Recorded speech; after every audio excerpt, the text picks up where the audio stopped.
Good afternoon. We are delighted today to be joined by Karen Harvey-Cooke from Cardiff University, who has a wealth of experience working with staff networks and is going to share with us some of her insights and the knowledge that she has gained through that work. So I'll pass over to you, Karen, to provide a little bit more detail there.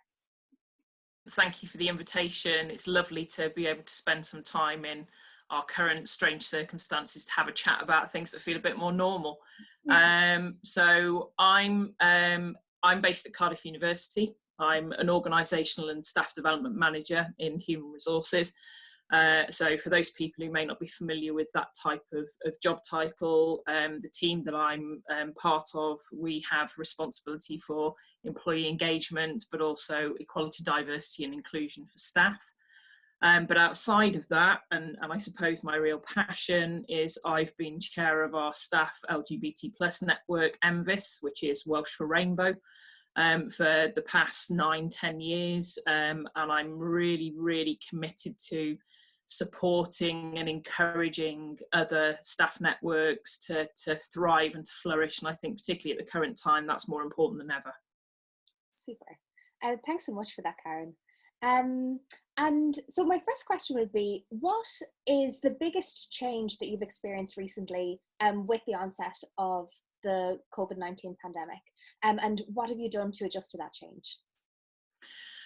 So I think for everybody, this has been something that has impacted in so many different ways. So I think if I talk first of all about what we've done from a network point of view, and then I'll probably share a little bit about from an individual point of view, the impact that that's had.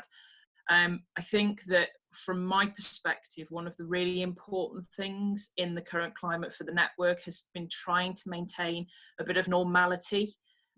So continuing to communicate, but measuring that quite carefully, because I think now that everybody's moved to a very electronic way of working, the one thing that I think as a network we want to make sure we get the balance right with is not too much electronic communication, so not bombarding people too often with emails. And I think that can sometimes be the tendency, is that at a very difficult time you want to reach out to people, but you've got to balance that with everything else that everybody's going to be receiving.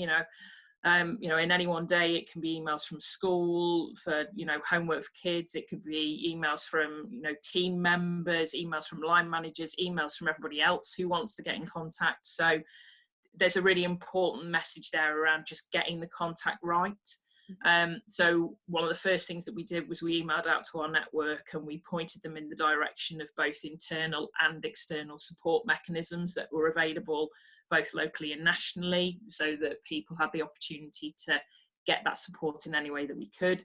We told them the network was going to be there throughout this whole period, that we'd be keeping a check on emails, we've got our social media accounts, and we had some really nice emails back to that. But what was really nice was we had some of our allies come back and say, if there's anything that we can do to support, then just let us know.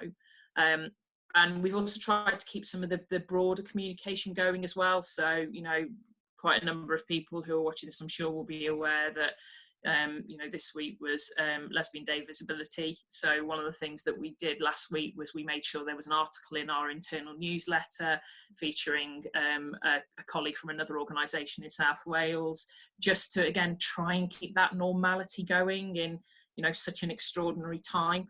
So that's been probably where we've gone from a network point of view, to try and keep that normality going. From an individual point of view, and again, I'm sure this will resonate with people, I am an individual who likes routine. I like the routine of going into work. Prior to this, I've probably never really worked a lot from home, so this has been quite a change. My role is a lot about working and seeing people. It's about, journeying around our campus, meeting different teams, meeting people, and I like that human interaction. And I think we all know it isn't the same over video, and it's even more exhausting over video. So I think what I've tried to do, and what we've tried to do at home, is to try and create that sense of routine. I'll be really honest, I think I've got a lot better at taking a lunch break since I've been working from home. That's not something I'm great at in work. And also, which my wife and my friends think is hilarious, I'm now doing half an hour of yoga at the end of the day as well, which is a sentence I never thought would come out of my mouth. But it creates that line of, that's the end of the working day, and now this is home. And actually, that's been incredibly useful, and fingers crossed I can keep it going when we're back to some sense of normality. Super stuff.